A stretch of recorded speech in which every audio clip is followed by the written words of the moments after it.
September 14 marks the 13th anniversary of Patrick Swayze's death due to pancreatic cancer, but, years before, he had a narrow brush with the Grim Reaper. Swayze was reportedly flying with his two dogs from California to Las Vegas when he was forced to make an emergency landing in Arizona. Swayze was undeniably a man of many talents, one of which was being an experienced, licensed pilot who flew himself around regularly. However, in June 2000 a routine trip went awry as he was traveling with his two dogs.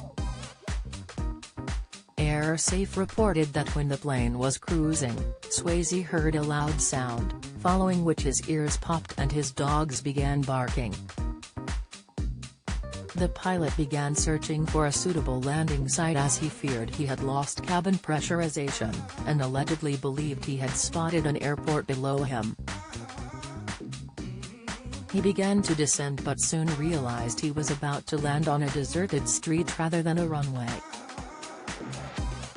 Just before the plane touched down on the road, the right wing hit a streetlight which ripped off a 4-foot section of the aircraft, according to AirSafe.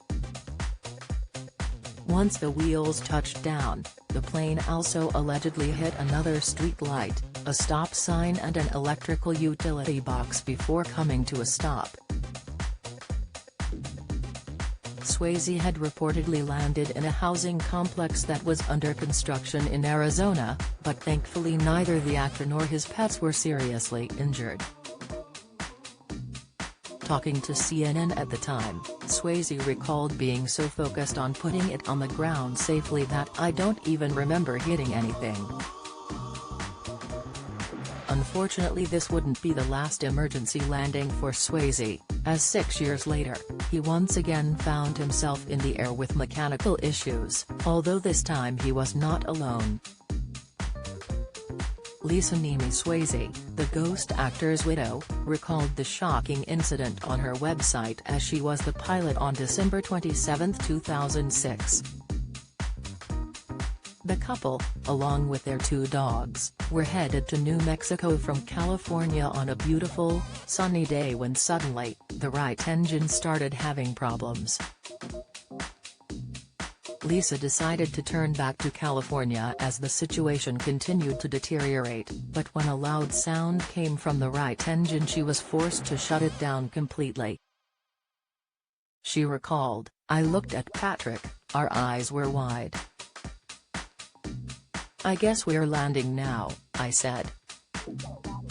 The couple survived that flight, but just 3 years later Swayze tragically died on September 14, 20 months after receiving his original cancer diagnosis.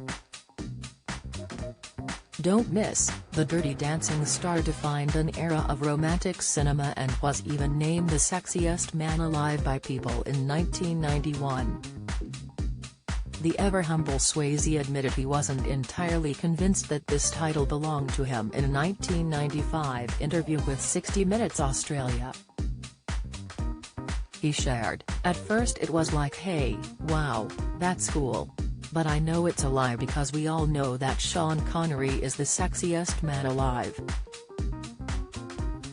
Although Swayze had experienced some cinematic success, his true breakthrough arrived in 1987 with the hit film Dirty Dancing, which earned him A-lister status almost overnight. His growing reputation on screen and stage earned Swayze the status of sex symbol and a staggering fortune. The star was reportedly worth a staggering $40 million, £33 million, at the time of his sudden death in 2009. He had been diagnosed with pancreatic cancer in 2007, after experiencing some stomach pains and immediately began treatment. Despite the devastating diagnosis, the actor returned to screen the next year for the indie film Powder Blue in what became his last film role.